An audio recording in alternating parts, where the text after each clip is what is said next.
Já cheguei em casas que o proprietário falou assim, eu não quero mais o meu gerente, eu preciso demitir ele. Ele não tá entregando o resultado. Eu cheguei lá e falei assim, se você demitir ele, você vai perder muito. Esse cara conhece mais do teu negócio do que você. O que ele tá é acostumado. Vamos tirar ele da zona de conforto. Vamos dar ferramentas para que ele te entregue. Você já pediu isso, pediu aquilo, pediu aquele outro? Não. Então pronto. Vamos fazer diferente. Vamos recuperar o cara que tá ali, que conhece, que é o seu front, né? E dá certo, cara.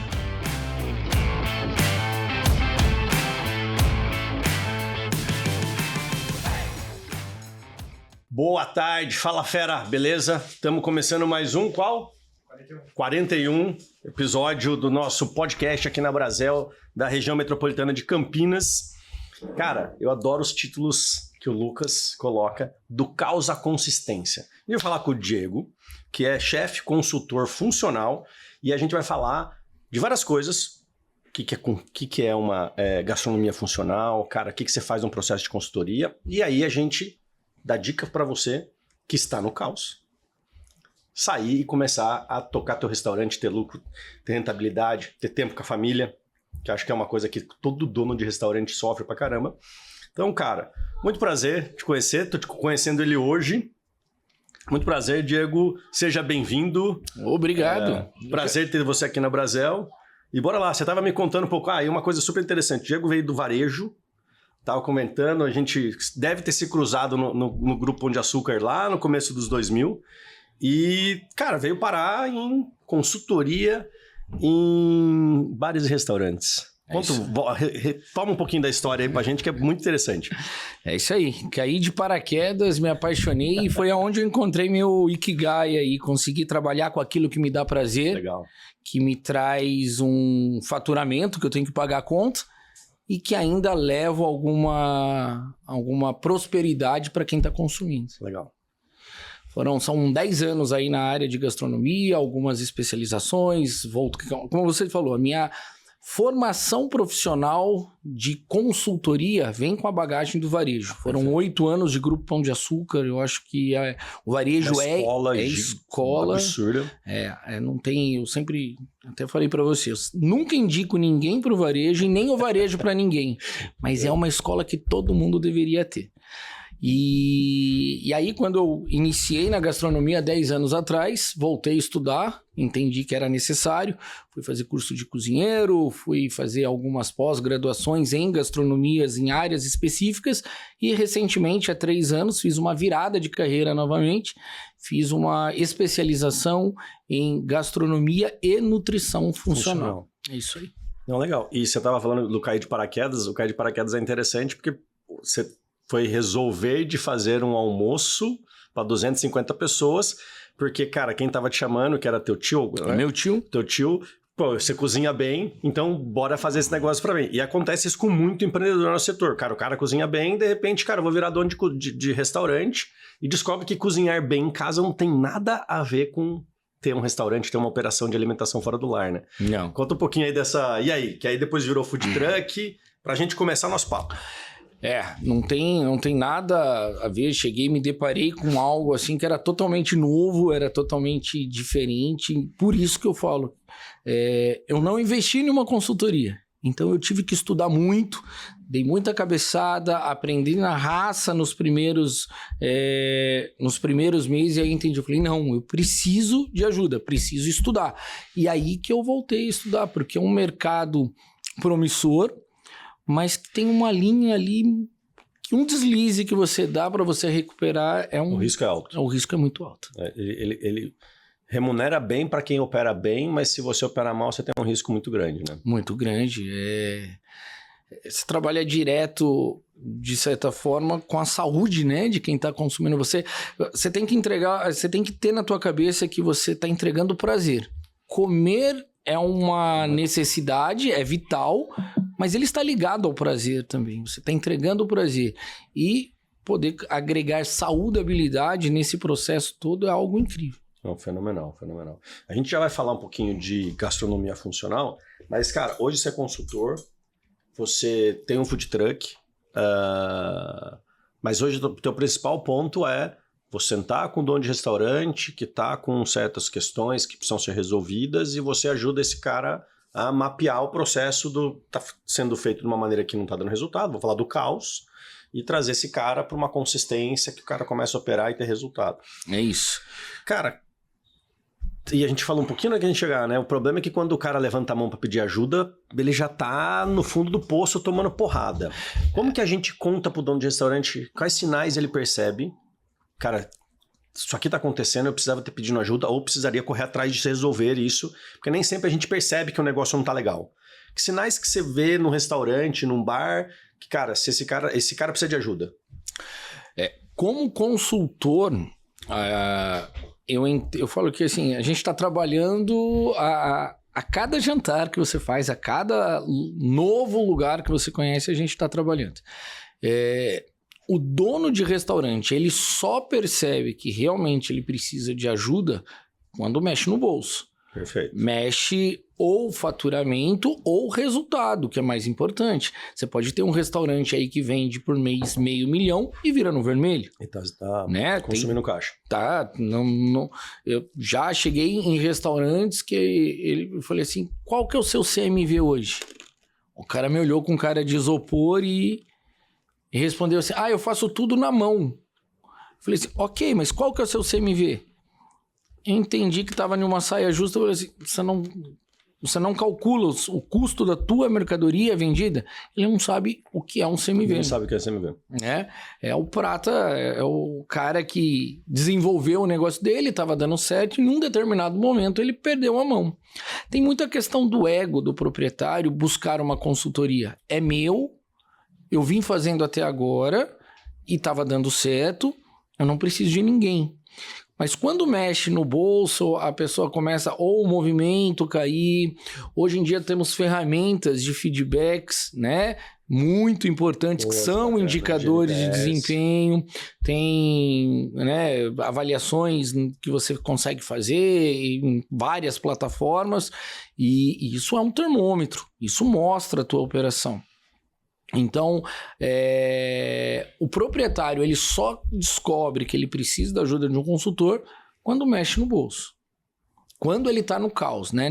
Vamos falar de um projeto de consultoria, que é o nosso tema aqui hoje, de retirada do caos. Mexeu no bolso, ele entende a necessidade. Então, mas aí ele já está tomando porrada, né? Já de todo lado. A margem de lucro foi ruim, porque o CMV tá alto, porque você não controla seu custo com pessoas, porque teu faturamento tá baixo, porque, cara, você não tá recolhendo imposto direito, enfim, 15 mil coisas. Só que aí já está num problema, o cara já tá com necessidade de caixa, eventualmente já se endividou, o cara eventualmente ele não entende que aquilo é dívida, aquilo é capital de banco que veio e não é mais receita, enfim. Que sinais que antes disso acontecer faz sentido pro dono do restaurante falar assim, cara, antes de eu entrar no prejuízo, por que faria sentido? Porque eu acho que é uma questão muito do preconceito. Cara, por que eu vou gastar dinheiro com isso se eu não tenho esse problema? Mas eu vejo muito dono de restaurante apanhando, trabalhando que nem um doido, condenado, tá dando lucro ainda, tá dando resultado, mas ele não consegue olhar para marketing, não consegue olhar para pessoas, cara, o turnover tá alto. Essas coisas, a galera tem consciência que, tipo, se ele entrasse uma consultoria, entrasse uma ajuda, fosse estudar antes, ele de repente não entraria no prejuízo naquele dia que levantou a mão para pedir ajuda? Quando você já está no negócio... Os caras não percebem, né? Não percebe. Eu falo que eles estão no olho do furacão. Eles estão no olho do furacão e sempre... o perfil de quem trabalha com gastronomia é sempre esse. Eu vou dar conta. Eu vou fazer mais. Então não percebe. Quando você chega, por exemplo, hoje eu tenho um projeto... um restaurante sadio, uma equipe sadia, dá lucro, vende, só que são 2 proprietários jovens e novos no negócio. Eles compraram uma casa sadia, que era uma empresa familiar, e agora eles me contrataram para profissionalizar, criar ferramentas de gestão, criar processos que eles possam fazer essa gestão com as pessoas certas, com o chefe de bar, um chefe de cozinha, um líder de salão, um maître, uma compras, controle de qualidade e um gerente que tem o olhar de dono. E aí entra a consultoria para amarrar, costurar todos esses pilares nesse gerente, que é a ponte dele com os proprietários. Não, legal. E aí, então, por exemplo, esse projeto que você está me contando é um projeto bem bacana, porque você tem uma amplitude de soluções e de desenhos que nem todo mundo tem. A grande maioria vai na raça, que é, cara, definir processo, definir pessoas, definir organograma, papéis e responsabilidades. Conta pra aí, quando você começa um processo de consultoria ou quando um cara levanta a mão para você e fala, tô com um problema. Como que começa? Que resultado? Onde você foca? Eu sei que nem todos os projetos são iguais, mas, cara, o cara fala assim, o que eu espero quando eu contrato alguém para vir me ajudar a fazer um processo tão amplo que nem esse? Como que eu faço a primeira análise? Eu peço todas as reuniões que antecedem os bate-papos, se são presenciais, fora do restaurante. Eu não quero conhecer o restaurante, eu quero conhecer o proprietário e eu quero entender dele. Eu vou fazer uma análise de tudo que ele está me falando. Aí eu vou no restaurante como cliente. Cliente oculto mesmo, não vou conversar com os proprietários, não quero que eles estejam lá, não quero que eles saibam o dia que eu vou. Só depois eu vou olhar as avaliações nas plataformas, para que eu não chegue lá influenciado por outros clientes. Eu vou pegar essas três fontes de dados, que é o diagnóstico que o problema que o dono me trouxe, a minha percepção como cliente e a percepção dos outros clientes. E aí eu faço uma anamnese para apresentar para eles e só então dar um diagnóstico quando a gente fechar a consultoria. E aí eu aponto para eles, olha, por exemplo, eu estou com um segundo projeto aqui em Campinas, num restaurante de gastronomia oriental, que a proprietária falou assim, olha, chefe, eu preciso fazer um layout na minha cozinha, porque eu estou tendo algumas reclamações de cliente, os feedbacks não estão legais, porque está demorando, a cozinha não é ágil, então eu preciso mudar o layout da minha cozinha e treinar a minha equipe. Isso foi o dela. Eu fui lá, depois eu entrei, peguei mandei para ela um relatório falando assim, olha, não, teu problema não é só a cozinha, teu problema é atendimento, teu problema é... O mau atendimento, ele é vasto. O mau atendimento não é uma pessoa com a cara fechada te atendendo grosseira. O mau atendimento não é só não te darem bom dia, boa tarde, boa noite, seja bem-vindo. O mau atendimento é eu abrir o cardápio e não encontrar o valor que eu precisava do rodízio que eu queria comer, do rodízio oriental que eu queria comer. O mau atendimento é pedir uma água com gás e o limão, esqueceram o limão. E quando trouxeram o limão, trouxeram numa quantidade que eu não tinha como colocar. Isso tudo é mau atendimento, né? E eu falo que ali os dois caminham juntos, o atendimento e a cozinha tem que caminhar junto. Você não consegue oferecer uma boa comida se você não tem um bom atendimento. Se a comida chegar ali, o cliente já tiver putaço da vida, já foi pro saco o trabalho da cozinha. A comida que tem já não tem o mesmo gosto. É isso aí. E o contrário também acontece. Eu posso, dar um apertãozinho na bochecha do meu cliente e a comida chegou ruim. Então, assim, tem que andar junto. E aí eu fiz o relatório, enviei para ela e falei, fechamos um processo de reestruturação da casa. Reorganização. Legal. Aí qual que é a segunda parte? Já que vamos fazer isso? Vamos. Eu preciso entender a operação. Então, eu vou para lá, aí eu sou apresentado, fechamos o contrato, olha, esse aqui é o consultor, ele vai ficar conosco 3 meses. Quem que é você e descobre o que você está indo fazer. Isso. Aí eu entro lá e o que eu preciso? Ganhar essa equipe. Eu sou um consultor que a última coisa que eu quero fazer de troca, de mudança, é pessoal. Eu sou muito mais que invistam em treinamento e no conhecimento da pessoa que já está ali, recuperar aquele funcionário, fazer aquele funcionário performar do jeito que tem que ter. O que eu entendo, tá? Se ele está fazendo daquela maneira é porque foi dito para fazer daquela maneira. E aí, então, a gente chega com as ferramentas. E geralmente, o que acontece? Eu falo que Eu não vou demitir. É a primeira coisa que eu faço. Não estou vindo aqui para demitir ninguém. E eu preciso que vocês acreditem em mim e confiem em mim. E realmente, eu não vou para demitir ninguém. Geralmente, os funcionários que são trocados no decorrer da consultoria é porque eles pedem. É porque eles da zona de conforto não se adequaram. Mas aí, olha, para mim não dá, tô saindo. Em todos os projetos acabam acontecendo de um ou outro acabar se desligando. Mas não sou eu que faço isso. A gente só vai adequando e dando ferramentas. E aqui, você espera que performa mais, a performance vai ter mais cobrança. Pô, eu não estou mais confortável com esse nível de cobrança.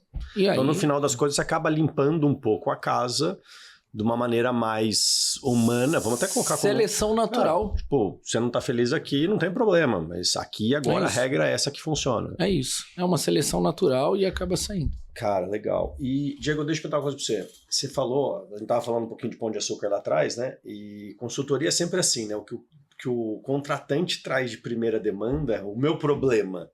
Não, cara, é regra de consultoria e pode ser papo de venda de consultor, né?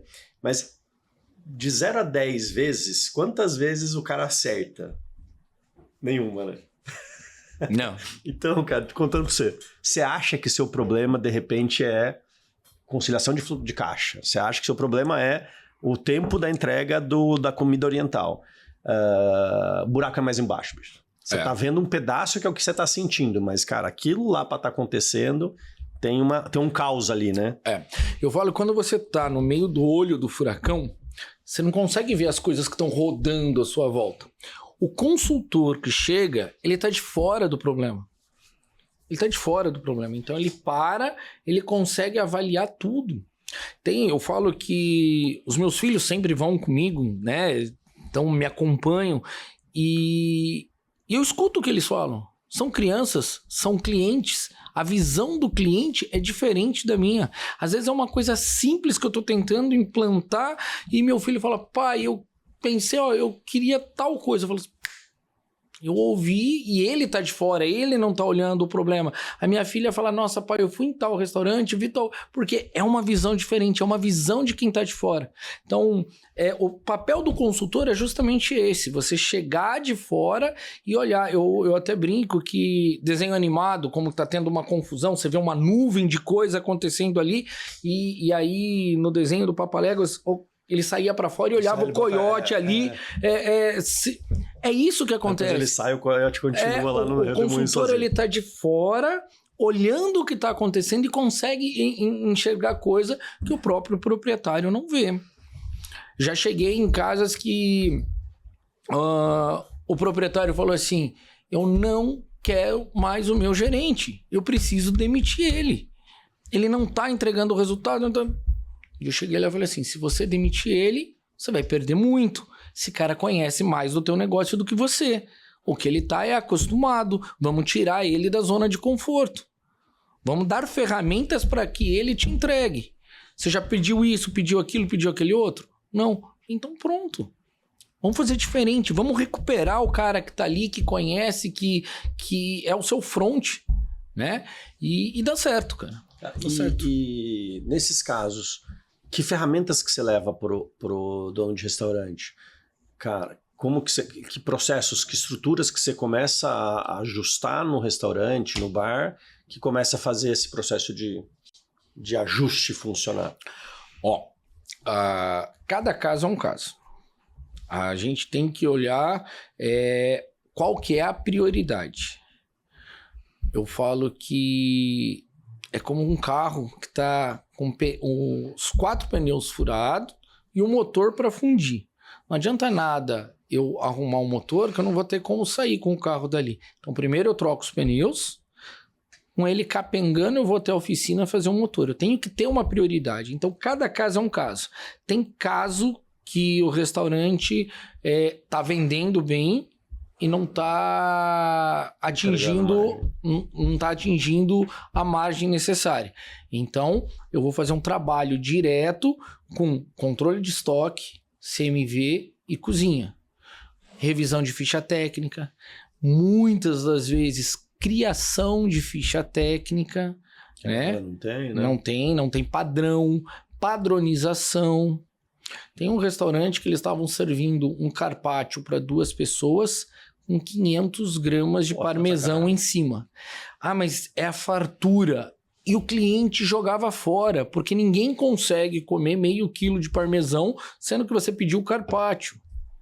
480 gramas estava indo em cima. Então, assim, é esse tipo de ajuste. Se é o problema, é resultado. Não, o problema é venda. Então, daí você tem que trabalhar a equipe de venda.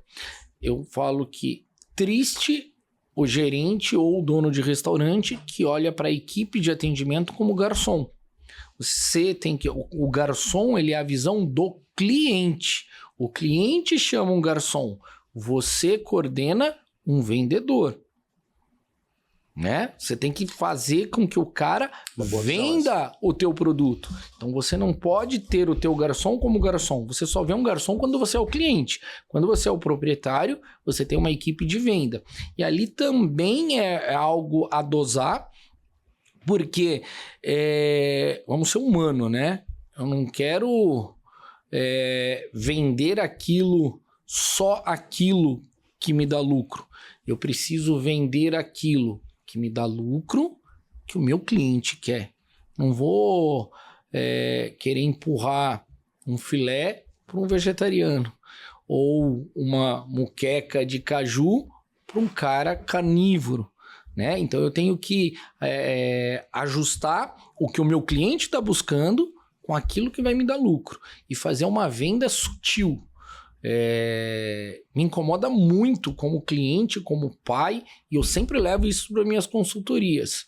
Aquele bendito oferecer a sobremesa para criança, porque criança vai querer ficar empurrando. Ou ir sempre no mais caro. Olha, cara, tipo... Não. Você tem que entender a necessidade do teu cliente. Você ainda vê muito isso? Porque, tipo,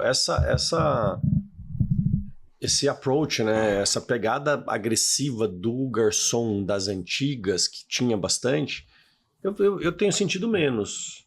Não sei se até por causa de tecnologia, o pessoal agora tá... O garçom fica com a cara no tablet, antigamente o garçom tava muito mais olho no olho, então ele tinha uma atuação mais próxima da venda. E hoje eu vejo... Caiu a qualidade da venda, mas eu acho que também... parou de ter essa... Vou empurrar produto em cima do cliente. Ainda tem. Tem bastante? Ainda tem. Porque o cliente meio que... Isso é super tiro no pé, né? Eu vou, não gostei, cara... O garçom, você perdeu o lifetime value, esse cliente deixa de ir pra tua loja, né? Sim. Mas ainda acontece muito e até mesmo em restaurantes que tem a questão da divisão da renda... da remuneração variável em cima da taxa de serviço individual por garçom, que é uma prática que acontece menos, mas ainda acontece. Por praça, que usa um conceito de divisão por em cima da venda que o próprio garçom faz. Aí esses caras, eles atuam de forma descarada e não é legal. Não é legal. E nas minhas consultorias, nos meus treinamentos de venda, onde a gente leva aí toda a questão de você ter uma conexão com o cliente, de você ter... conhecer, ter todo um storytelling daquilo que você quer entregar, trabalhar, não é trabalhar o lúdico, mas é vender o bonito, né? Eu falo assim que eu dou aula em cursos de gastronomia em 2 escolas, uma aqui em Valinhos e uma em São Paulo. E eu falo para os meus alunos, eu falo assim, isso aqui que você está entregando é R$40. Mas se eu vender isso daqui da forma... você vai conseguir agregar. Você vai mexer com a ilusão, né? Você vai mexer com a expectativa do teu cliente. E se você realmente entrega aquilo que você está colocando e supera até as expectativas do teu cliente, você fideliza. E você pode cobrar, ao invés de 40, 80. Né? Você vendeu uma experiência, você vendeu não só um prato de comida. Não, com certeza. E aí você estava falando um pouco também de conectar o produto certo, que te deu uma margem interessante, com a expectativa e a demanda do cliente. Então, cara, não vou oferecer uma carne para um vegano, e aí a gente vai puxar o gancho da gastronomia funcional. Isso. E aí, primeiro, o que é? Pra gente Gastronomia funcional, de uma forma bem resumida, é você consumir alimentos que, além de te alimentar, vai te nutrir. É voltado para saudabilidade. É você pensar que aquilo que você está comendo, ele vai auxiliar em algum processo do teu corpo. Não apenas saciando a vontade de comer. Isso é gastronomia funcional. Legal. E a gente acaba linkando muito isso pro restaurante de marmita fit, pro restaurante da turma que vai na academia, etc. Porém, todavia, contudo, é uma tendência que está vindo galopando, e ainda tem o cara lá que está... o dono do restaurante que acha que não faz sentido ter um prato vegano, não faz sentido ter este cuidado com esse público cada vez mais focado em saúde, cada vez mais focado no health, do que ter os seus pratos normais. Como que você vê isso acontecendo nos cardápios? Como que você ajuda os restaurantes a... Peraí, tudo bem, você pode ter lá o teu Beef Wellington no Benedito, mas, cara, faz todo sentido você ter um prato vegano, vegetariano. Como que a gente constrói isso nos estabelecimentos? Para você... o que você falou é 100% correto. Realmente, isso aí é uma onda que quem souber surfar é a tendência que veio para ficar, para você poder cuidar mesmo daquilo que você está comendo. Quando a gente fala de gastronomia funcional, a gente trabalha menos industrializados, perfeito, zero processados. Por que eu vou comprar um extrato de tomate se eu tenho um combinado na cozinha do meu restaurante? Em 20 minutos eu posso preparar um molho de tomate assado rico em propriedades nutricionais, com uma cor muito mais vibrante do que um extrato industrializado e muito mais saboroso em um custo igual. O custo não altera. Não, provavelmente é até mais barato. Dependendo da marca que você está usando, a qualidade que você está trazendo do seu industrializado, com certeza vai ficar até mais barato. Então, assim, é um diferencial. Né? E ainda você tem um storytelling, se souber contar, cara, nosso molho de tomate é feito na casa, o tanto tempo, não sei o quê. Olha só. Você consegue ainda jogar pro serviço isso. Nosso molho de tomate, ele é preparado num processo de cocção lento, em 45 minutos, com tomates frescos, naturais, onde a acidez dele a gente consegue diminuir e dosar usando cenoura e beterraba, que além de diminuir a acidez, traz sabor, textura e uma cor mais vibrante. Pô, acabou de vender um suco por 80, 90 pau. É isso aí. É isso aí. Tá. E é real, tá? É real. Sim, Eu não tô contando história. Agora, para o dono do restaurante entender a necessidade de você olhar para um público vegetariano, para um público vegano e tratá-lo com o respeito merecido, é muito fácil. É só você falar assim, olha, uma confraternização de empresa de 25 pessoas, se você tiver um vegetariano, eles não vêm aqui se você não conseguir atender o público, não conseguir atender esse público. Você vai perder 25 por conta de um. Concordo. Eu recentemente encerrei uma consultoria que durou um ano e meio. Era de 3 meses e aí a gente foi renovando, foi ficando, foi 1 ano e meio de uma churrascaria tradicional aqui de Campinas, 40 anos no mesmo espaço, sendo da mesma família, dos mesmos proprietários, vai passando de pai para filho, onde o prato vegetariano deles era uma omelete. E aí tinham 2 opções ainda, podia escolher se queria, 3 opções, omelete com cebola ou com tomate. E aí, quando nós chegamos na parte de reestruturar o cardápio, eu falei assim, não, nós vamos olhar para esse público como tem que olhar. Nós vamos trazer um pilaf de quinoa, nós vamos trazer uma muqueca de caju, a gente vai trazer esse pilaf de quinoa, hoje é um dos carros-chefes da casa, que além de atender o vegetariano, eles dão a opção de colocar um bife ancho, porque muitos que não são vegetariano, mas que já olham para a gastronomia, né, para o que eu como, com essa visão da saúde, quer equilibrar o que está comendo ali com algo mais saudável. E aí eles servem com um ancho junto e fica perfeito, uma harmonização incrível. Não, e essa tendência a gente está vendo da saudabilidade, né? A gente teve em Chicago esse ano e cada vez mais a saudabilidade está entrando nos menus, está entrando nos time offers, né? Nas ofertas momentâneas daquele restaurante. E, cara, um dos indicadores que eu achei super legal é também não só do tipo de comida, mas também do tamanho de porções, né? Sim. E aí a gente entra com o efeito Ozempic. Sim. Já tá, nos Estados Unidos, se eu não estou enganado, já é 8% a menos de consumo, porque o pessoal está saindo menos ou está consumindo porções menores. E aí tem a história do interior, principalmente, cara, sai de São Paulo, não, tem que ter fartura. Meu cardápio tem que ter 480 gramas de parmesão no carpaccio. Como que você faz... Como que você ajuda o dono de restaurante a mudar essa visão?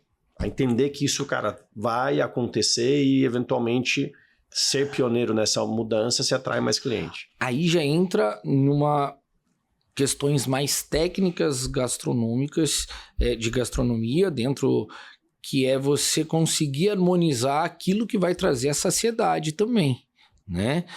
Você saber vender uma entrada... ter o time certo para você liberar uma entrada, um jantar a 4 etapas, por exemplo, tem que ter o time certo para a hora que chega o prato principal, a pessoa esteja saciada. E, de novo, tá? Isso não é enganar o cliente, isso não é sacanagem, não é você... até a gente brinca quando a gente está cozinhando em amigos, em família, fala assim, tá demorando o almoço? Tô deixando todo mundo com fome para depois ninguém reclamar do gosto. É real isso, acontece. Você tá com muita fome, você não degusta, você engole, e isso não é legal.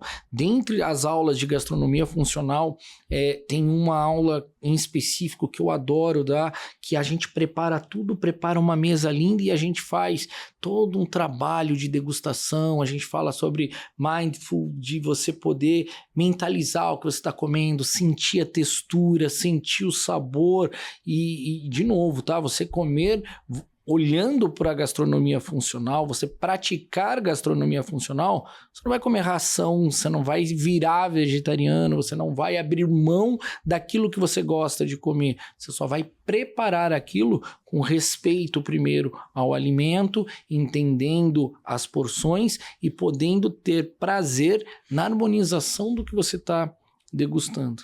Então é todo um conceito que a gente emprega, inclusive a maneira do garçom vender, do garçom servir, do garçom sugerir a entrada, livre de fritura. Tem porções hoje que a gente coloca em restaurantes que não são frituras, em boteco que não são frituras, que está livre de ômega 6, do óleo, da fritura, que a gente abusa bastante do azeite. Outra coisa que é importante a gente trazer dentro da gastronomia funcional, que é uma gastronomia voltada para melhorar os seus índices nutricionais. Não é para você diminuir peso. Diminuir peso você precisa de um nutricionista, de um nutrólogo, de um médico. Você ficar mais saudável. Comer saudável. E aí ajustar, então, toda essa questão de calorias, de déficit. Aí entra uma parte nutricional que não cabe eu estar trabalhando. Eu trabalho, não trabalho dieta, eu trabalho cardápio. É diferente. Tá. E se a gente estava falando da saciedade, né? Eu acho que um ponto também legal de identificar é que a saciedade não tem que vir do prato principal, né? Ela tem que vir da refeição, que pode ter começado com uma entrada, pode ter começado com uma amuse-bouche, pode ter começado aí com um prato, depois vai ter, sei lá, o segundo prato, a salada de entrada, depois até a sobremesa. Então, se você pensar a refeição como um todo, você consegue organizar, tudo bem, tem a questão do garçom saber vender, organizar, etc.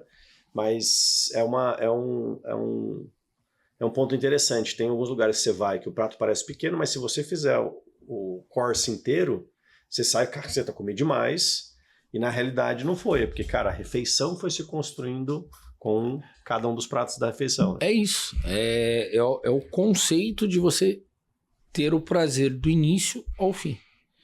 E você sair de lá realmente saciado. Não, legal. E, cara, quais são as melhores práticas que você vê de quem tá colocando isso? Como que, cara, o restaurante coloca isso e como que ele conta isso para atrair essa clientela? Por exemplo, que você deu o exemplo lá da confraternização, que a empresa de 25 não vem porque tem um vegano. Então, como que você vê esse restaurante assumindo essa gastronomia funcional e ele conseguindo comunicar para o cliente, cara, ó, isso aqui agora acontece aqui, você tem isso e assim por diante? A gente ainda vive numa bolha de preconceito. Né? Você tem que tomar muito cuidado quando dentro da consultoria do projeto a gente orienta, eu trabalho junto com a equipe de marketing, trabalho com quem está desenvolvendo para a gente colocar esse conceito de uma forma, não é invisível, mas de uma forma orgânica e diluindo. O chefe Rodrigo Albano, de São Paulo, consultor, numa conversa com ele na escola lá em São Paulo, ele me contou que ele assumiu um projeto de consultoria em um bistrô francês em Paris. Em Paris é francês. É um bistrô só, né? É um bistrô. E aí, o dono do bistrô falou assim, Rodrigo, eu quero fazer a virada, eu quero me tornar vegetariano. Não lembro agora se é vegetariano ou vegano. Aí ele falou assim, só que você não vai anunciar isso. Por quê? Porque você tem hoje um público e você vai afastar esse público. É muito grande, né? Não, então você não vai divulgar.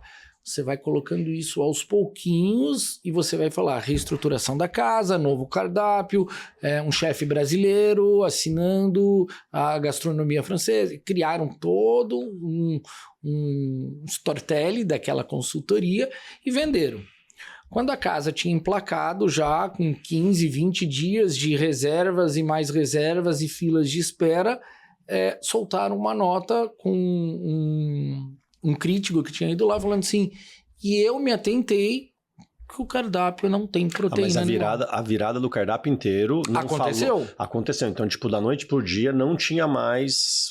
não foi paulatinamente. Coloca um prato vegano, depois outro. Não. Ele só não comunicou. Só não comunicou diretamente. Entendi. E aí, comunicou. E aí, o pessoal que não era vegano, que não era vegetariano, que já estava frequentando, continuou e trouxe o público o nicho que ele queria atuar para frequentar. Então, assim, você tem que comunicar isso de uma forma muito delicada. Tem uma rede de supermercados aqui da região que nós estamos trabalhando um conceito de rotisserie fria, pegue, leve, só aqueça em casa, voltada com 7 metros de balcão, voltado para a gastronomia funcional. Então ali eu vou ter proteína, vou ter o cantinho dos vegetarianos, o cantinho dos veganos, mas nada de processado, 100% voltado para o que é feito ali, artesanal, manufaturado e com sabor e com tempero e com grandes propriedades nutricionais voltados para essa questão da saúde. Eu vejo muito essa questão da saudabilidade e quando a gente sai do preconceito, eu vou dar um exemplo lá do Benedito, quando a gente sai do preconceito, cara, você vê que tem um público muito mal atendido e super carente. Acho que coisa de 2 anos atrás, a gente fez uma parceria com um chefe vegano e a gente fez um cardápio a 4 mãos. Meu irmão montando alguns pratos, entradas, pratos e sobremesas vegano, a gente fez um cardápio vegano e vegetariano. E a gente, cara, puta, vai ser bacana, tal, vamos entender. A gente fez o lançamento do cardápio, depois a gente enxugou, ficou com alguns pratos que até hoje tem. A gente tem umas 10 opções que se encaixam, ou vegano, ou sem glúten, tem uma parte funcional em algum deles. A maior surpresa nossa foi a gente validar o processo do 1 para 25. Então, tipo, não foi o prato que mais vendeu. Só que as mesas que saíam os pratos, o ticket era maior e as mesas eram maiores. Então, tipo, era... Pô, agora é minha vez de escolher o restaurante porque eu não consigo escolher, então agora eu vou escolher lá. E aí todo mundo ia e o consumo da mesa ficava maior. É isso. Então a gente viu que nas mesas que saem pratos que tem gastronomia funcional, o ticket médio da mesa inteira. E tem de tudo. Tem gente que come carne, come não sei o quê, e tem alguém comendo um prato funcional. Isso, Matheus, a gente tá falando... muito legal isso. A gente tá falando de um público vegetariano e um público vegano. Mas a gastronomia inclusiva, né, que é o conceito que a gente prega no funcional, hoje a gente tem um número altíssimos de alérgicos. Vamos entrar um pouco nesse assunto? Vegano e vegetariano, não sei se todo mundo entende a diferença. Então, depois a gente entra no glúten, não sei o quê, e assim por diante. Vegetariano é o indivíduo que ele faz uma alimentação voltada ao que nós chamamos de plant-based, mais voltado a vegetais, frutas e tudo mais. Aí tem o ovo-lacto-vegetariano, que tem a questão do ovo e do leite. Depois tem o lacto-vegetariano. Aí, hoje em dia, foi se ramificando. Então, o vegetariano não come carne, come plant-based, mas tem alguns que colocam ovo É um vegetariano que come ovo. Aí tem um vegetariano que toma leite. É isso. Mas não come a carne da vaca. É isso. E o veganismo, ele é uma filosofia de vida. Tá. Ele não come nada de procedência... Ele não consome nada de procedência animal. Então, ele não consome mel, ele não consome leite, ele não consome ovo, ele não usa roupa de lã, só se for sintético, ele não usa seda, que vem do bicho da seda. É uma filosofia de vida. Algodão é planta, né? Não... Algodão, tá, menos mal, não algodão eles fiquei na dúvida agora. Algodão eles usam. Então é uma filosofia de vida. Então, assim, esse é um público que a gente atende. Vegetariano, público vegano. Mas hoje a gente tem o público que tem intolerância à lactose, que tem intolerância à caseína. Todo mundo fala assim, eu não posso com leite. Então você é intolerante à lactose. Não, intolerante à lactose é o açúcar do leite. A proteína do leite é a caseína. Tem uma segunda variável. Tem uma segunda variável. E aí tem o cara que é intolerante a glúten. Tem o celíaco. O celíaco eu falo que você colocar um símbolo... de um prato... É arriscado, porque o glúten ele tem contaminação cruzada que vem pelo ar. Lembro que quando a gente fez essa parceria, chegou uma pessoa com um medidor para saber se tinha tal, e a gente não colocava que não era, porque a gente não tinha um processo 100% segmentado, organizado. Então a gente fez pratos veganos, pratos vegetarianos, aí falou, mas vocês têm a questão celíaca? E a moça foi lá e pra gente foi uma novidade, que a gente não conhecia isso. A questão celíaca é sério, é importante a gente colocar, a gente trazer isso. Só que você pode fazer um prato sem glúten. E aí o garçom tem que ter o feeling de falar assim, você é intolerante ao glúten ou você é celíaco? Sou celíaco. Não dá. Eu sou intolerante. Bom, eu tenho esse prato aqui que não tem... Pode conter traços, né? Pode. É contaminação cruzada, é um restaurante, né? Então, assim, o selo gluten free eu não coloco. Mas você poder atender, né? Eu tinha uma amiga na adolescência que ela era alérgica a corante amarelo. Tudo que tinha industrializado, que tinha amarelo, ela não podia consumir.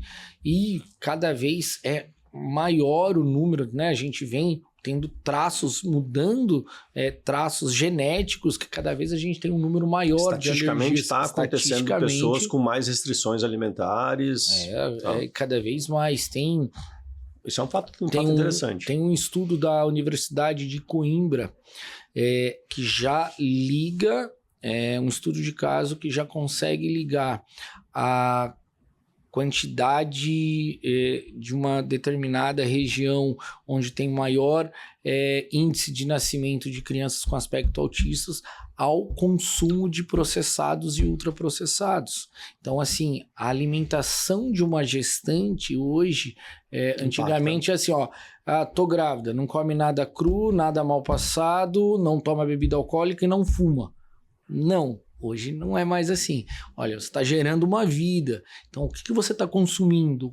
Qual o tipo? Hoje... muitos industrializados são enriquecidos com hormônio. Isso dá a mulher, quando ela está na gestação, ela já está com os hormônios ali todos borbulhando. E você fazer uma ingestão errada de um processado, de um ultraprocessado, com certeza vai afetar e pode sim afetar esse bebê, essa criança, tanto quanto o consumo de álcool. Tanto quanto o consumo de cigarro, né, o uso de cigarro. Então, assim, o perigo é gigantesco. Então, assim, hoje a gente já olha para esse lado e a gente abraça, né, numa consultoria de cardápio, onde você consegue colocar... os mesmos pratos que você já trabalha, mas mudando a forma de preparo, mudando os insumos, trabalhando isso de uma forma mais consciente, e você pode aumentar o número de pessoas que você vai atender, é maravilhoso. Não, super legal. Você traz um público, e não só, é isso que eu lembro que quando a gente foi fazer essa parceria, a gente estava pegando estatísticas, eu não lembro qual que era o percentual de pessoas que já tem... E era coisa grande, era coisa de 20% da população já tem algum tipo de restrição alimentar, que poderia ser, eu sou vegano, eu sou vegetariano, eu não posso glúten. Então já tinha uma parcela considerável da população. Agora não lembro se era 20%, mas eu lembro que era uma coisa que me... Falei, pô, não sabia disso. Não faz sentido eu, como dono de restaurante, abrir uma porta para 80% da população. Então, claro, faz sentido. E aí, dependendo do nível econômico e consciente, essa proporção, na minha... percepção é até maior, então, tipo, dependendo da classe social que você tá, é menos gente, porque agora eu tenho consciência, então eu vou ter uma filosofia de vida vegana, por exemplo. E eu falei, cara, não faz sentido, a gente tem que ter. E aí vamos trabalhar para desenvolver, foi um baita de um trabalho legal, que hoje a gente ainda tem, e eu acho que ainda tem campo para melhorar, porque toda vez, aí volta a questão lá de Chicago, toda vez, pô, tem mais coisa que precisa prestar atenção, a porção tá grande, tá sobrando no prato, mas não sobrava, fazer um filé com 220 gramas, não sobrava. Hoje a gente faz um filé com 210 e ainda sobra um pouquinho, daqui a pouco, porque o hábito e o padrão de consumo do consumidor... E aí entra também as técnicas de empratamento, porque você colocar em uma louça, num prato, tudo jogado, tudo... né? Então, não também. Visualmente, você vai falar assim, nossa, talvez se você colocar na louça errada, usar o conceito errado, o filé de 250, ele vai parecer menor do que o de 180. Tudo é a concepção. E aí, por que não trazer o que nós chamamos na gastronomia funcional o uso de punks? Plantas alimentícias não convencionais, né? Trazer aí uma decoração com uma hora pronobis, com broto, com germinado, um germinado de beterraba, que é lindo, que traz um glamour pro prato, traz uma refrescância, que fica bonito, fica gostoso, né? Isso você não precisa fazer só num cardápio para vegano, para vegetariano. Para você trabalhar o conceito de uma maneira geral, né? Trazer aí algo que muitos chefes gostam de trabalhar, o azeite verde, que ele traz um glamour ali pro prato, tem sabor. Vira um canvas, né? Você desenha o prato, né? E por que não fazer esse azeite verde, por exemplo, com uma hora pronobis, né, que é rico em proteína ainda, que tem a clorofila que a gente consegue trabalhar. É gostoso pra caramba. E é gostoso. Minha filha come assim, as folhinhas assim, ó. Não é fácil de achar, mas é gostoso pra caramba. E você sabe que quando ela pega e vai bem, o formigueiro não descobre, é uma praga. Cresce e vai embora, que é uma beleza. Meus pais têm um sítio aqui em Vinhedo e lá tem bastante lá, então... Eu lembro também... Vim de Mojimirim, então eu lembro que tinha e tal. Era difícil de achar quando tinha uns pratos super bacanas, super gostosos. Cara, vamos lá então. A gente tá falando do dono de restaurante, que tem que pensar que levantar a mão num determinado momento melhor antes do que depois que já tá apanhando. Sim.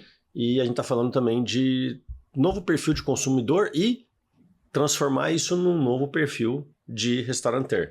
Sim. Então, como que a gente convence esse cara?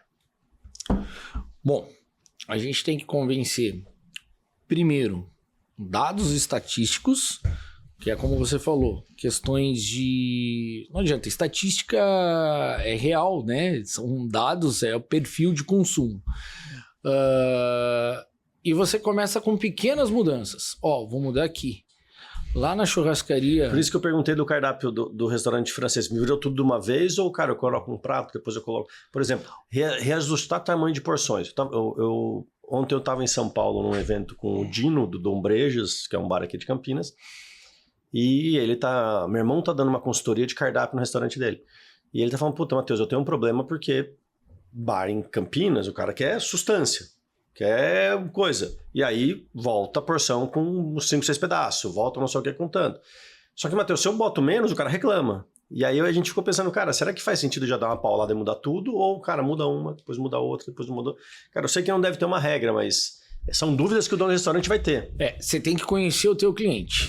Você tem que entender o que você está vendendo e o porquê ele quer essa sustância e se volta. Né? Será que é a percepção dele em relação ao preço? Por exemplo, uma consultoria que o prato mais vendido do restaurante era o prato infantil. Só que era um restaurante que não tinha área kids, é um restaurante que atendia a família, mas muito mais casal, era um ambiente mais aconchegante, mais intimista. E aí eles falaram assim, você acredita que é o que mais vende é o infantil? Falei, deixa eu ver.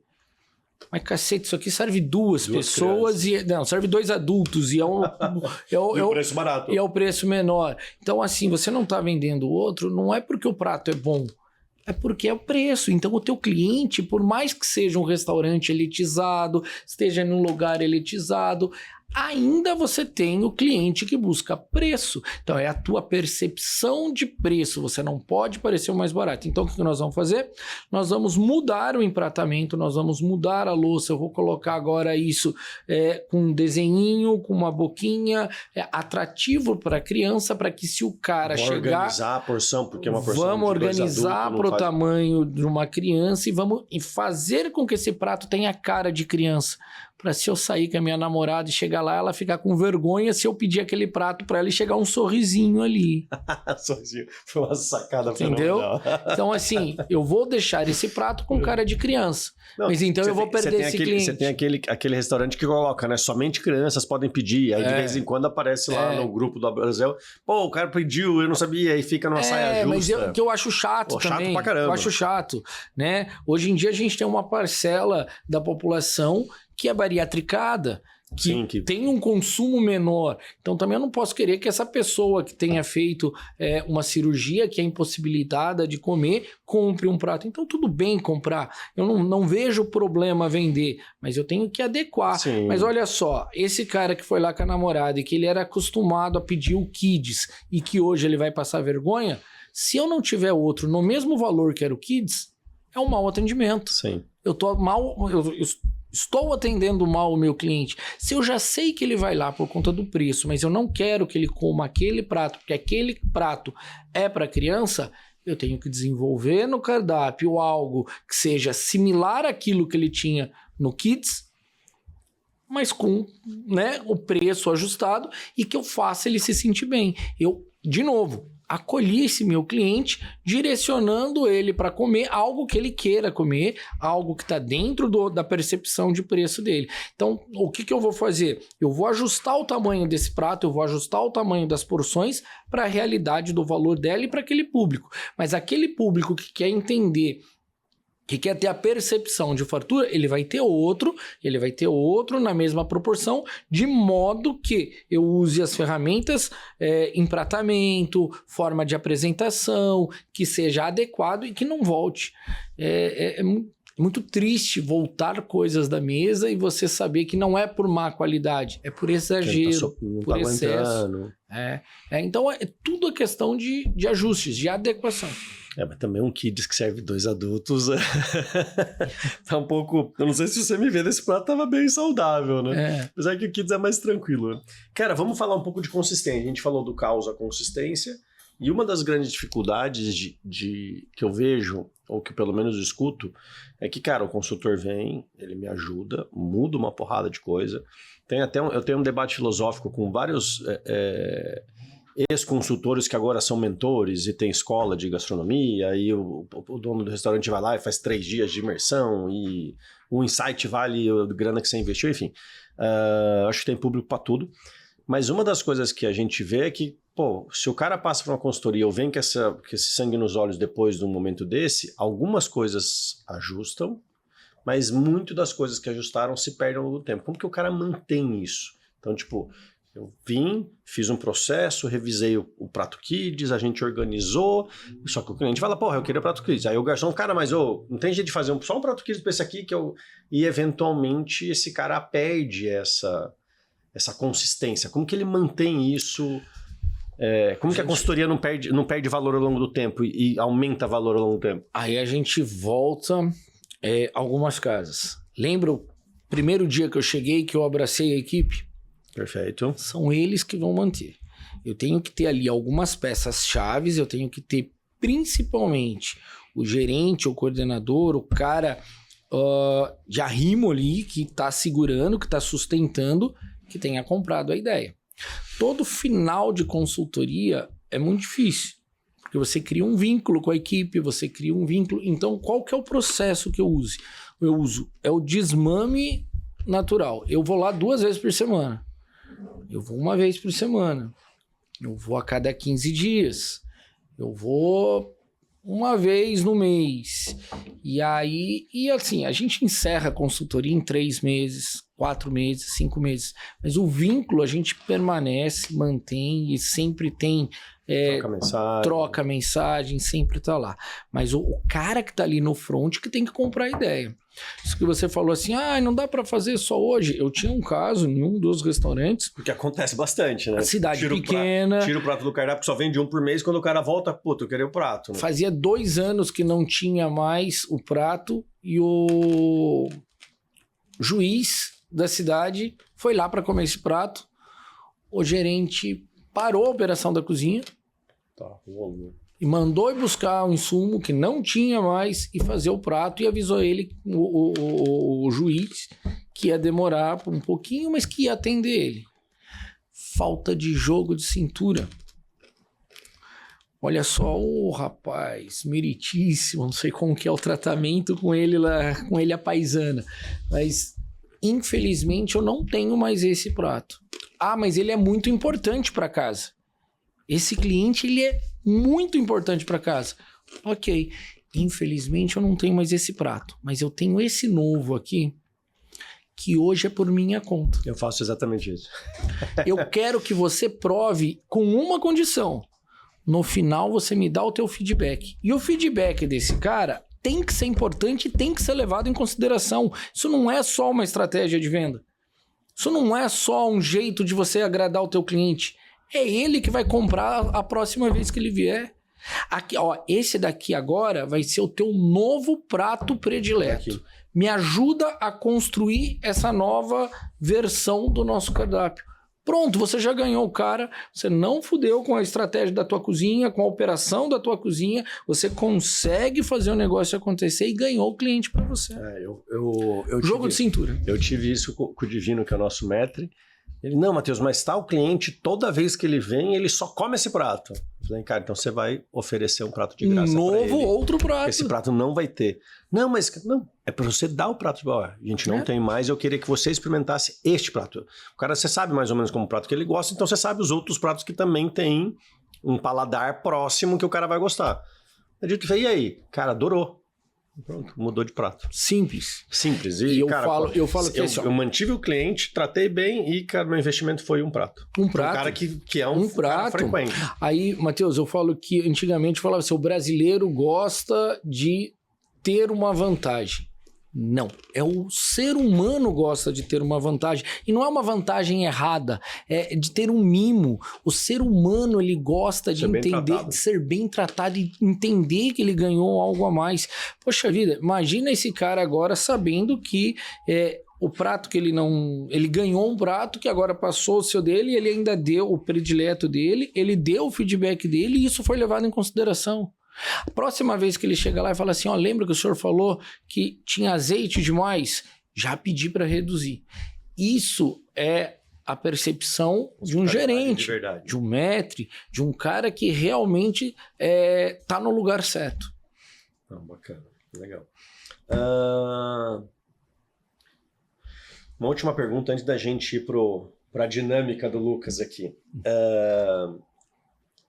Eu acho que também tem muito a questão do dono do restaurante de não buscar essas movimentações de cardápio, cara, que podem ser de vários tipos, né? Até mudar um cardápio inteiro, que nem o exemplo lá de Paris que você deu, mas poderia ser tipo, eu quero ir mais para isso, eu quero mudar o tamanho da porção.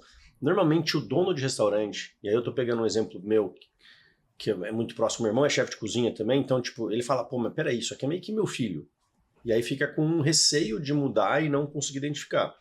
Mesmo analisando o cliente, mesmo analisando que o cara devolve o prato, que a quantidade está muito grande, tal. Eu acho que tem a ver um pouco também com o cara não quer perder muita identidade, porque, cara, no meu restaurante, o parmejana é aquele parmejanão, ou no outro lá tem... Cara, como que você vê essa questão em não perder a identidade... Porque a identidade também acho que não deveria estar no prato, deveria estar no conceito como um todo. Mas como que a gente mostra isso? Que o cara pode fazer uma alteração sem perder a identidade do que é o restaurante, sem perder a alma do restaurante e assim por diante. Aí você toca na ferida, no ego. Sim, porque, pô, é o filho, né? Nossa. Lembra, antes de começar, aqui eu estava te falando que eu fechei uma consultoria dia 23 de dezembro. Perfeito. O cara tava louco, tava desesperado.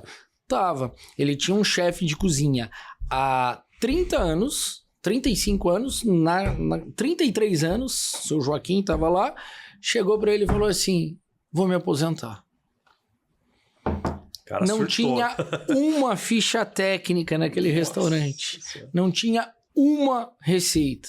E é um restaurante de 40 anos e que o proprietário... bate no peito e fala assim, conta essa história. Olha, tem uma família que vinha aqui com os filhos pequenos e se mudaram para os Estados Unidos. Eles voltaram 25 anos depois com os filhos casados e o filho vem aqui e fala assim, nossa, esse croquete tá igualzinho de quando o teu pai fazia. Isso é um orgulho. Tem que ser. Isso tem que ser um orgulho, e assim, e o proprietário me falando isso com o olho cheio de lágrima, é mais ainda que você fala assim, uau, isso você não pode perder.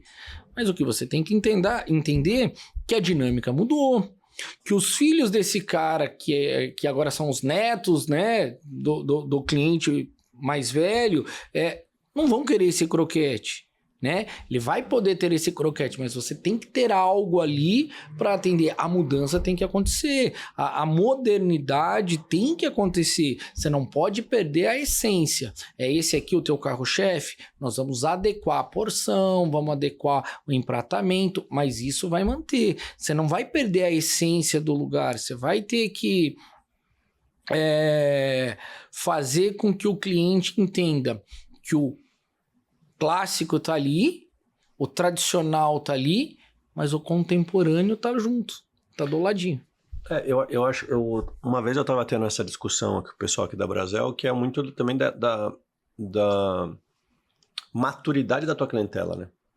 Então, tipo, você tem uma clientela, só que a clientela que começou a frequentar, vamos falar que você é um restaurante tradicional. A sua clientela que começou a vir com você com 25, com 50 anos... Ele não é o mesmo ser humano e ele não consome da mesma forma. E nem os mesmos produtos. E os filhos dele não necessariamente vão, quando tiver com 25, vão consumir igual ele consumia com 25. Mas como fazer esse cara ficar pro resto da vida teu cliente, trazer os filhos com um perfil de consumo, por isso que um perfil de consumo diferente. Porque eu falei, cara, não necessariamente a identidade está no prato, mas o conceito do restaurante está traduzido Não só num tipo de prato, não só num croquete, como num menu. Nesse restaurante tive um caso ainda que a irmã do proprietário foi almoçar lá, virou para ele e falou assim, olha, a rúcula não tá com o mesmo tempero que era do papai. E não vai tá. Porque por mais que tenha uma ficha técnica, para ela principalmente, a afetividade do pai tá fazendo, de dosado mesmo, diferente. É diferente. E a gente tem que entender isso e colocar a bola para frente, fazer acontecer. Maravilha. Bora lá. Dinâmica, verdade ou mito da gastronomia? É a trend do momento. Como que é? Eu faço a pergunta e ele fala se é verdade ou se é mito? Tem uns 30 segundinhos para ele explicar por que é mito, por que é verdade. Boa. Então, eu vou te falar uma frase e você tem 30 segundos para discorrer por que essa frase é um mito ou uma verdade. Comida funcional é mais cara? Mito. Por quê? Dependendo do que você utiliza, da forma como você coloca, ela é até mais barata. Existem insumos industrializados hoje que ele te favorece em tempo, mas não em custo. Não em custo. Então, você comer bem, comer saudável, não é mais caro. Deixa eu fazer uma outra pergunta aqui. Você tem hoje alimentos que são veganos, ultraprocessados. Então, vamos pegar lá aquele o ovo que é vegano. E aí você vai ver a quantidade de sódio que tem naquele ovo é astronômica. Quando a gente fala, na tua percepção, uma alimentação funcional, está pensando nesses produtos ou está pensando muito mais no descascar do que o desembrulhar? Muito mais no descascar do que o desembrulhar. E se mesmo que o desembrulhar seja um diet, um light, Tem ali aditivo... por exemplo, eu participo de consultorias empresariais.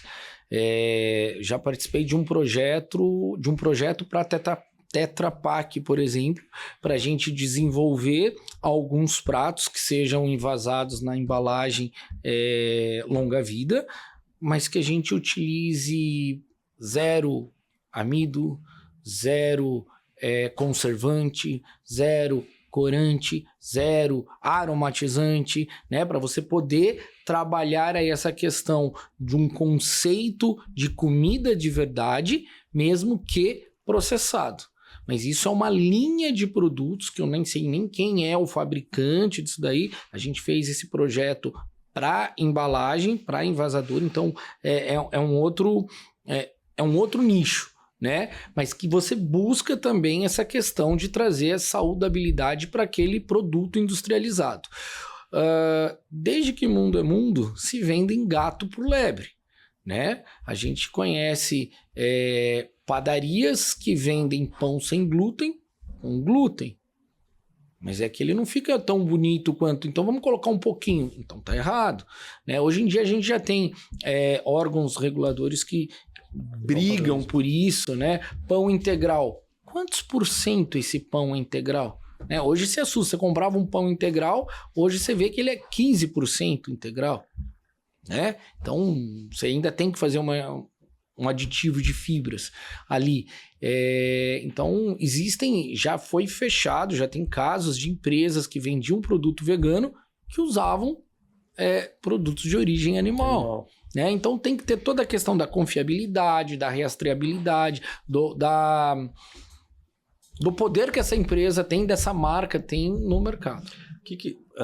Antes de passar para o próximo mito ou verdade, como que você vê Impossible Burger, essas industrializações de produtos veganos? Você acha que isso é saudabilidade? A gente viu muito uma tendência e hoje isso já está reduzindo, o cara está voltando pro natural e não pro fake funcional. Quando a gente fala de vegano dentro do bacon que não é bacon. Eu falo que eu sou um rebelde dentro dos funcionais, porque isso me incomoda muito.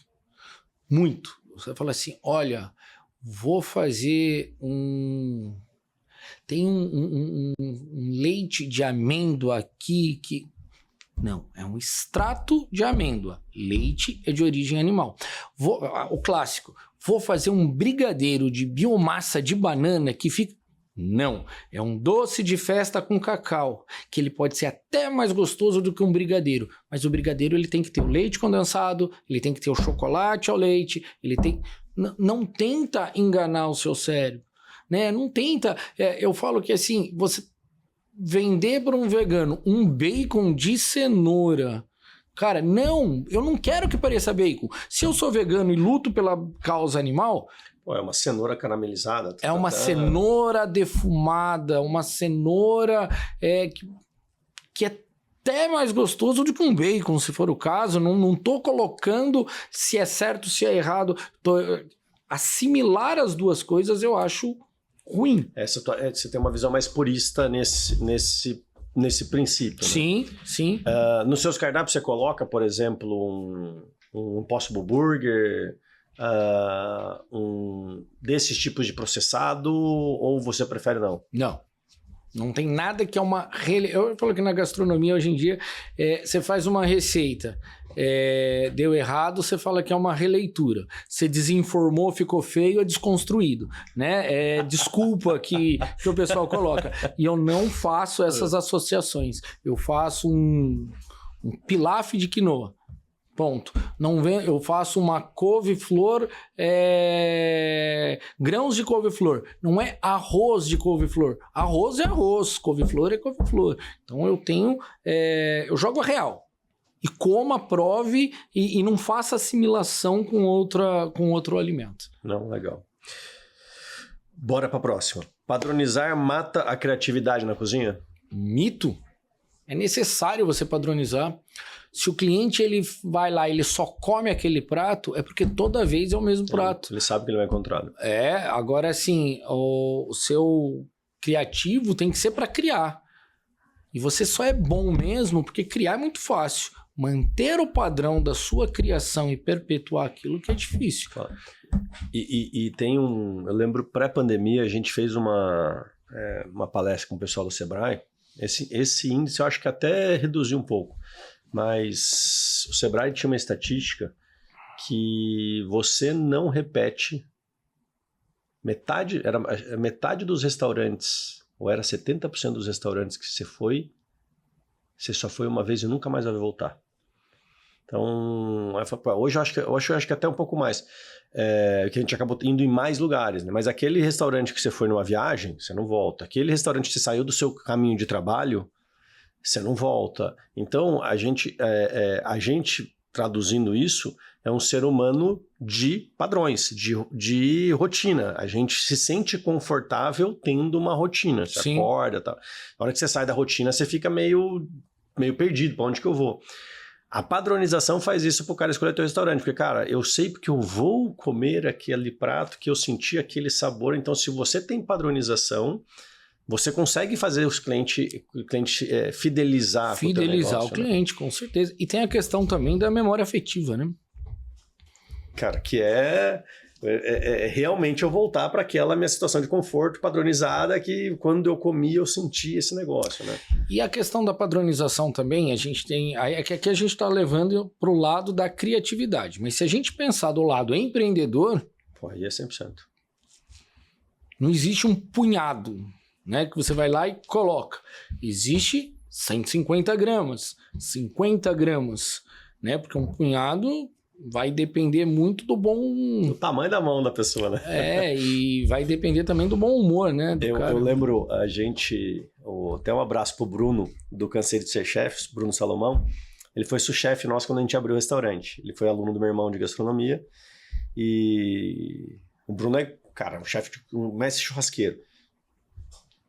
Gigante. E aí eu lembro uma vez que, cara, eu comi uma truta com amêndoas, e amêndoas laminadas é caro pra burro, né?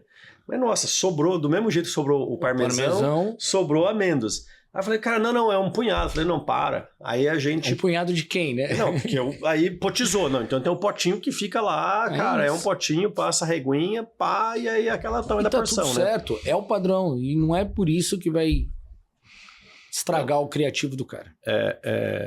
O cliente não sabe o que vai receber, que um dia ele vem e adora que tem 300 gramas de amêndoa, na outra vez ele vem e tem 50 e fica bravo que não tinha. E, cara, você não tem mais gestão de custo, você não tem mais gestão de nada, né? Seu CMV vai pra lua. Vai pra lua. Todo cliente se importa ou liga para comida saudável. Mito? Verdade.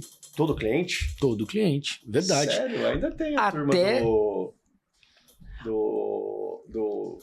Eu lembro que tinha uma vez que eu vi um restaurante que ele tinha um hambúrguer que chamava ataque cardíaco, não sei o que, era alguma coisa assim, que tipo, era tanta gordureira e era um puta prato que vendia. Esses dias eu vi uma frase que assim, você pode ter todos os problemas do mundo. Você tem assim, você relaciona aqui pra mim os seus 15 maiores problemas. Tudo. A hora que você descobre uma doença, aquele passa a ser o seu problema. Aqueles 15 você amassa, não é mais problema. Verdade. Então, assim, as pessoas ainda olham, mesmo o cara que tá fora de forma, que tá obeso, ele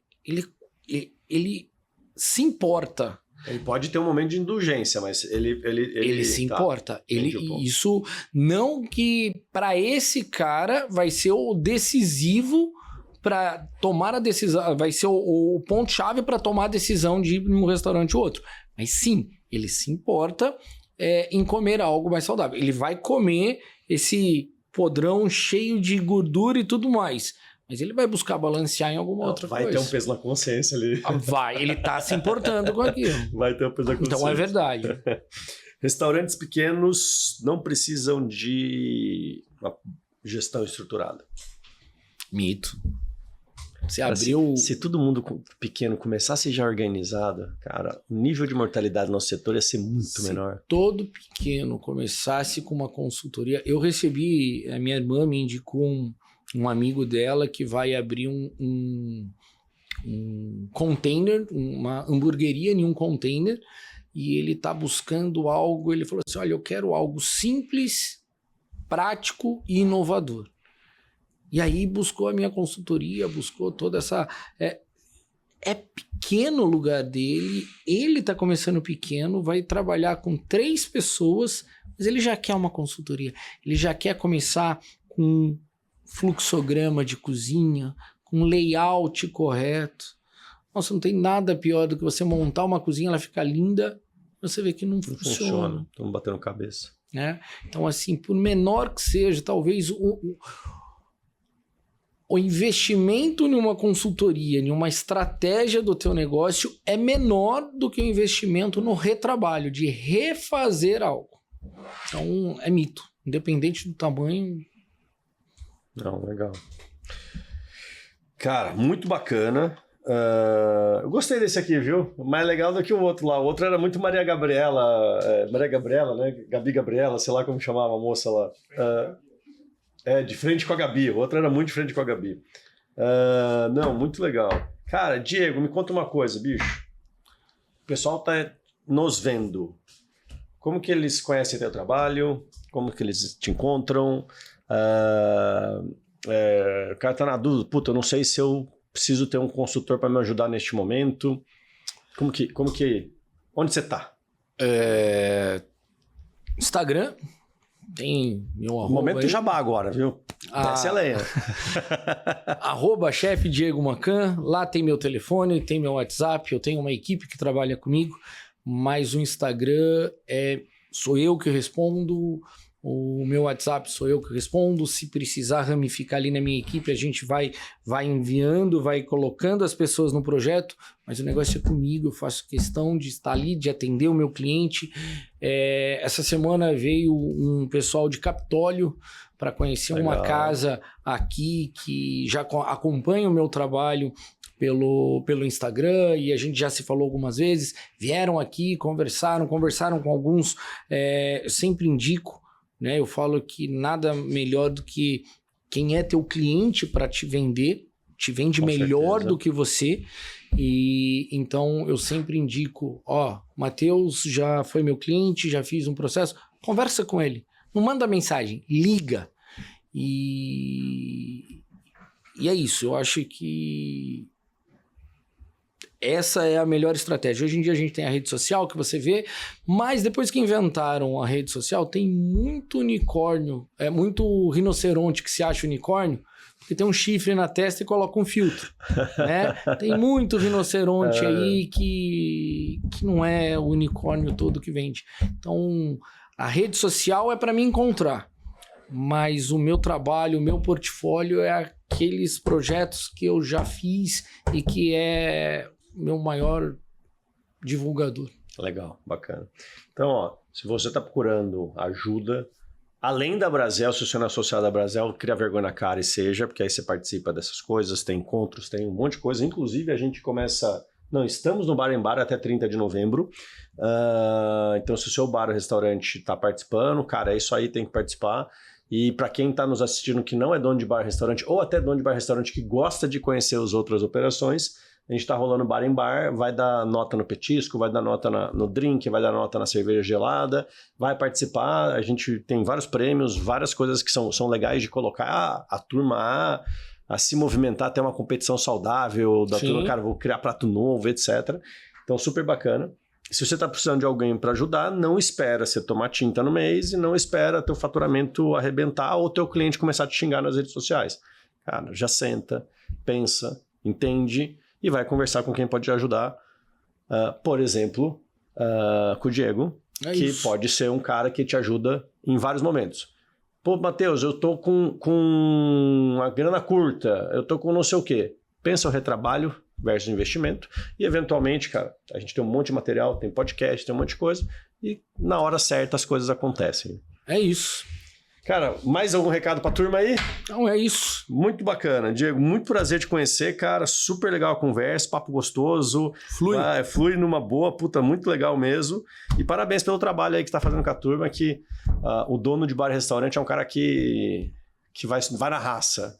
Pô, deixa muito dinheiro na mesa, deixa muita família sozinha em casa, sofre pra caramba e nem sempre consegue saber para onde que vai. Então, tem gente para ajudar, a gente faz esse trabalho na Brasel da melhor forma possível, tentando ajudar com legislação, com apoio político e também trazendo gente para ajudar com educação, com conhecimento, com gestão e assim por diante. Isso Parabéns aí pelo trabalho.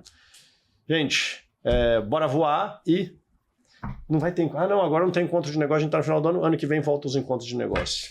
Valeu, galera. Abraço. É isso.